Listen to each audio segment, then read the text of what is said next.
KLYK.com. So wherever you are on the planet, we appreciate you tuning in 3 minutes after 8 o'clock. And we've got some very special guests joining us in the studio. Perhaps you read the article in the Daily News. Perhaps you're geared up for what's happening on CMT. We want to welcome Zach and Jeff from the Toy Store. Welcome, guys. How you doing? How you doing, Kevin? Nice to be here this morning. Great to have you on the program. So I know there's a lot of buzz about what's been going on with you guys, but let's start simple. The Toy Store, what exactly is that? Assuming I'm a layperson who has no clue. The Toy Store is basically, it started out life as an automotive accessory shop. We're here in Longview. I've owned it for about 11 years. It's been here for about 15. Sure. What we've got, essentially what we do is, step boards, running boards, bed covers, that kind of thing, diesel performance, and that's what we've done for a really long time. About, a little over a year ago, we got into what we call bug-out truck market. Zach was going to gun shows and things, and we kind of realized a gap in a market. We had the accessories, the stuff that we already did, so we kind of found, sort of a survivalist prepper sort of community to target these products towards, and that became the bugouttruck.com website, which is essentially an online product store. Okay, so what is, when you make this reference to a bug-out truck, what is that? Bug-out truck it's a survival vehicle. Basically, it's a force multiplier. If you need to get somewhere and you are on your own and there's nobody else to help you do it, you can go a lot further, a lot faster with a vehicle than you can with just your 2 feet in a backpack. Right. Right. So perfect for like a zombie apocalypse or something. If you want to go that far, I guess, but not really. So I leave it to me to take it all the way to the... Yeah, right out the back door. Now, ours is a little bit more... reserved sort of concern, sure. I guess, with that. We live in a place where we have active volcano, we live on fault lines, we have weather systems. There's a lot of things that could contribute to simply getting from one place to another in a hurry. Right, and being prepared is basically what this comes down to. It was a long time sort of a taboo to even say that kind of thing, but the truth is do you go someplace without a spare tire? No. Granted, it's a much simpler aspect of what we're trying to convey. Right. But the theory is there, and being prepared and being ready for something, should something happen, is really all this comes down to. So, Jeff, let me ask you, how did you get in this business originally? Has it always been an interest or a hobby for you your entire life? Was there something happen that sort of got you in this particular industry? Actually, I'm going to leave that to Zach, because he's the one that spent 6 years in the Marine Corps, and he got a whole lot better idea of exactly why you should probably be prepared. So go ahead. Yeah, thanks, Zach. For me, basically where it started was, I don't know, it's pretty much my whole life, but the catalyzing factor is when I went to Africa.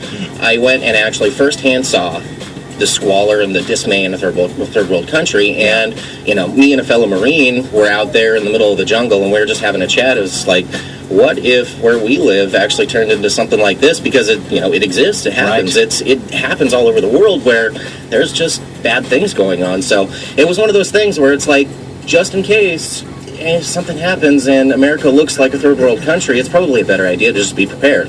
Absolutely. And amazing story. So that's how you kind of got into the business in general, and then the bug-out truck kind of evolved from that. Is that correct? Yeah, or? It was short story. I was working on some kind of project. I needed a gun rack.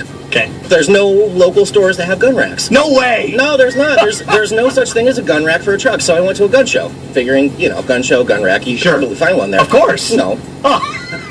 You can't. So there's an unmet need in gun racks. Exactly. Well, it started there, but then I thought about it. It's what we do every day is we accessorize vehicles, and right. If somebody really needs to have the gear to get out of Dodge, there's nobody else that does it. So we stepped up and we did it. Well, it goes beyond that.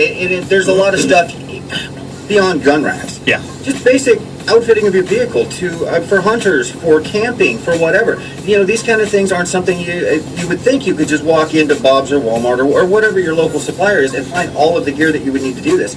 But there are gaps, basically. Right. And our motivation with this was simply to fill the gaps and create some type of an online environment where people could just sit down and say, I need one of those, and I need this kind of a safe, and I need water storage, and whatever it is that appealed to them, we kind of wanted to put in one place. And that was the evolution of the bug-out truck, which, like I said, just started as an online accessory market is really what the purpose was. And if that's not clear, I encourage people to check it out when you're online today, bugouttruck.com, all one word. How did this come about with CMTV?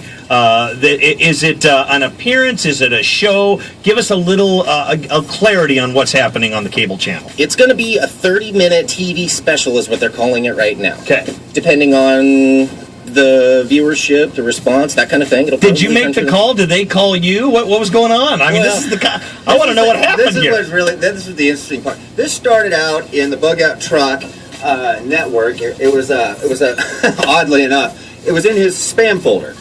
He was just like happened to check it. It was a junk sort of a response. He looked at it. He comes in the office. He's like, "Hey, Dad, I couldn't help but notice this thing. It's from a production company in New York."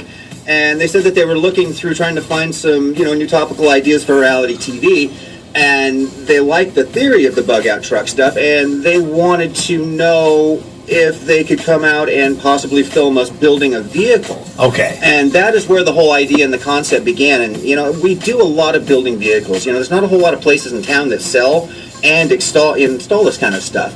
And we do, and we always have. We've always been an installation-ready shop. If you buy it from us, we can simply put it on. Boom. And we've done some of this, so some of the smaller scales, and they're saying, hey, we want something crazy. We want something wild. Do you have anything in the works? And by chance, we just happen to have one coming up that seemed to fit the need for, what they would consider viable for a TV show.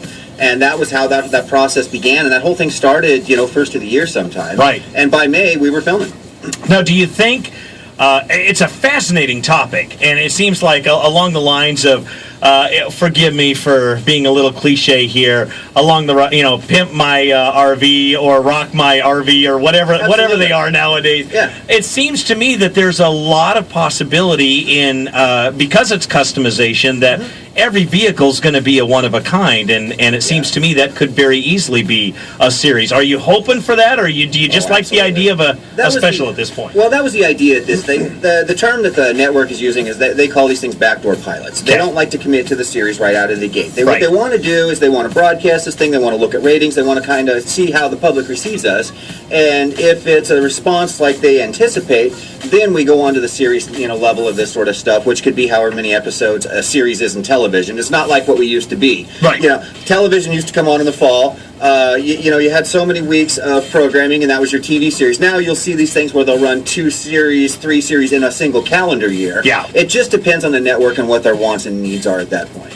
How did you? So we've wrapped the filming of this backdoor pilot, so to speak. How do you feel about that? Have you seen the finished product? I've seen a couple of clips, and I do mean like maybe 3 minutes of the whole thing unedited. I really don't know what to expect, if you want the truth. I have no idea what we're going to look like, what they're going to make us appear like. At this point, it's going to be a surprise. How about you, Zach? What's your gut telling you at this point? My gut is telling me that it's going to be a good thing. I mean, that's really what my biggest worry through all of this was, I don't want to be the crazy guy, That's really what it comes down to. That's what people love to watch, man. Exactly. But there's a lot of legitimacy here, and I think what we do stands for itself. I don't think we need all of the extra drama and the creaky sounds. I bet you probably have a sound effect like, whoa, Thousands of them. I'm sure you do, but that's not who I wanted to be, and that was my biggest worry. And I really honestly don't think that they're going to bring it there. Mm-hmm. But, I'm going to have a backdoor in the theaters just in case. Here's what I'm hearing. You guys are a couple of well-spoken individuals. You're articulate.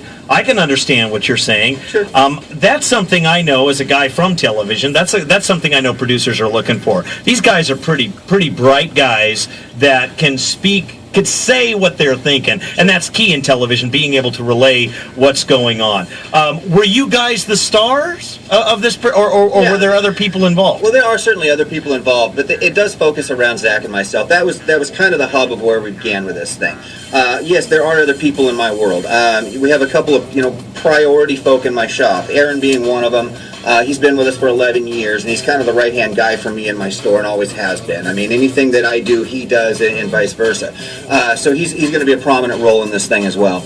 I have some other folks in my world that I've always leaned on for specific functions, fabrication stuff. I've got an acquaintance of mine, a friend, Tyson Jordan, who's really, really good with metalworking and structure and that kind of stuff. I've got a guy named Marion Thomas who's done paintwork for me for years and years and years. And these are all people that are key elements. You have to have them, to create a vehicle on any level. It doesn't matter whether we're building a bug-out truck or, the car sitting out in front of the store. Yeah. You got to have a handful of people, and you'll see a lot of these folks in this in this episode. What's funny is it seems like, between the Monticello Hotel being featured on Hotel Hell this fall, right.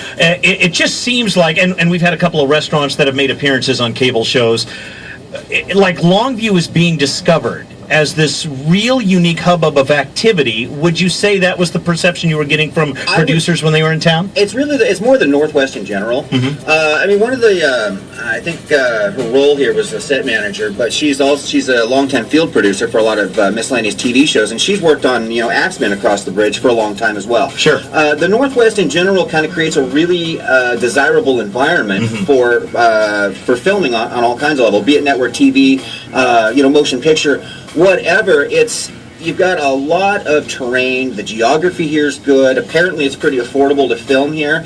So you'll have a lot of stuff going on down in Portland. You look at the TV shows that are episodic television and stuff coming out of Portland right now. I mean, you got Portlandia, Grimm. Yep. These kind of shows that go on, and a lot of those guys that actually work on those shows were here helping us film as well. So it's kind of created an environment up here that is appealing to whatever level of TV, movie, whatever production. Right. But they like to come here. The weather's tolerable, things like that. We're not, tromping through 8 feet of snow in the middle of winter or something, trying to get, This isn't ice truckers. It's not ice, exactly. And that's exactly what it is, and I think that's why they like to come. But with this, specifically with our show, it was just such a unique idea. They came across this thing on the internet and said, God, bugoutTruck.com, and it's like they started looking at it and started reading his blog and kind of his historical reference to what he thinks is a reasonable approach. And I'm guessing you guys had like sample photos of rigs on the website at some point that you kind of see what some of the work you'd done. Yeah, exactly. More installed products than anything else. Sure. We don't have like tanks and aircraft carriers and stuff. Not at this point. At this point,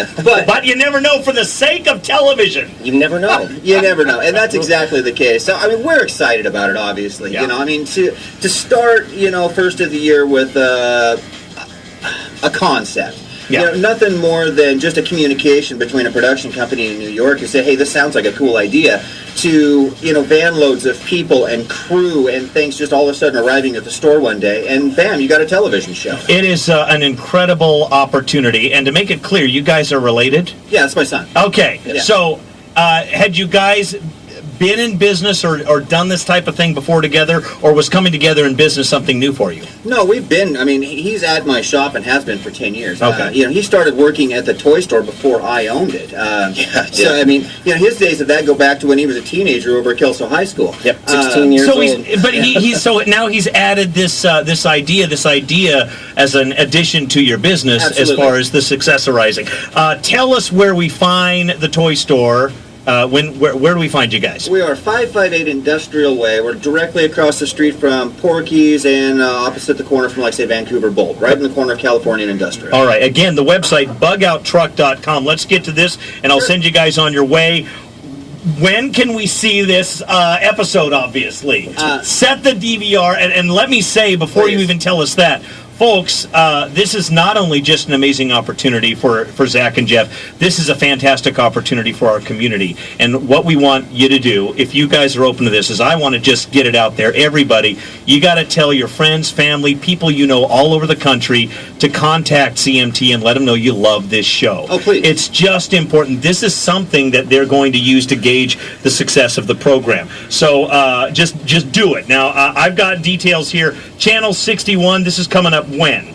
Wednesday night at 9:30. Tomorrow night. Tomorrow night. Okay. 9:30 is the premiere. I think there's an HD broadcast earlier in the day, but that is on our local cable. That's Comcast 61. If you're on Dish or DirecTV, I think it airs Eastern time. I'm not sure, but that's typical in satellite world. Okay. So I know. I got the CMT. Okay. Yeah, well, good. I hope everybody has the CMT. It's kind of like the gout. Now, what's the name of the show? It's called Doomsday Garage. Okay, that's key because that's what we're going to be searching for. Doomsday Garage. Again, Zach and Jeff from the toy store. It is not just a piece of an episode, but this is about your store and what you guys do. This is exactly this episode follows us building one specific vehicle for a couple of customers that we had in Arizona that wanted this specific vehicle for their needs. Okay, so and they shot this a little earlier this year. Yeah, we shot this thing during the month of May. It was about I think it was 10 or 11 days during May that we did. Fortunately, we had amazing weather. It was like that weekend was like 9 degrees for like 2 weeks or whatever. I love that because it sort of lets the crew, hey, you really want to come up and do a series here, don't you? Yeah, where else are you going to find this weather, man?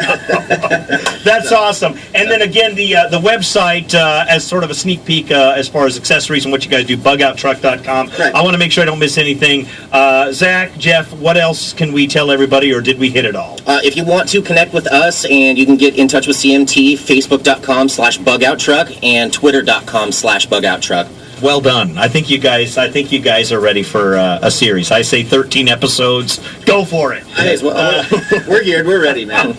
We appreciate you guys putting yourself forward like that. You know, was it scary, the idea of, okay, this is a public thing, and you're sort of, if it takes off, your life changes. There's no doubt about it. Yeah, that's really what it comes down to. And who are we going to be in the personality context? Yeah. I have no idea yet. I really truly don't know. The comparison was so much to these other build shows and stuff, and then the Tuttles. It's like you got Paul and his kid, and it's like, well, you guys could be the next. It's like I don't necessarily want to be the next anybody. We are who we are. I think that's the key. You know what? In the end, viewers are going to relate to the real you. They're going to know. Granted, producers will feed you ideas, and but in reality, you guys are a couple of great guys, and frankly, I think that will come through. Do you guys ever fight? I'm just curious because that does make for good television. Well, there's always conflict, man. Oh, yeah. We try to keep it in private, though. We don't like to do that in front of everybody else. Yeah, no, we don't throw crap at each other across the shop or anything like that. There's always conflict. There's no way around it. There's always going to be something, and the truth is there is pressure. Yeah. There is always going to be a timeline. There's always going to be a deadline. And one of the things that I've always insisted on throughout the the decades of being in business locally is, if I tell somebody that something's going to be done, say Wednesday at 5 o'clock, it is. Absolutely. And that will always create that environment. You're going to have the tension. It's like we don't typically sleep on the floors at the shop, trying to make sure that something's ready the next day. Right.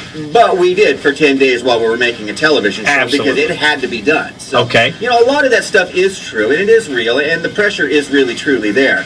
You got a deadline. You got a lot of stuff to create in a short amount of time, and you're trying to make it happen. And you know that they're going to capture that to the best of their ability. Yeah. So, once again, if you've just tuned us, we've been talking with Zach and Jeff. They are from the toy store in Longview.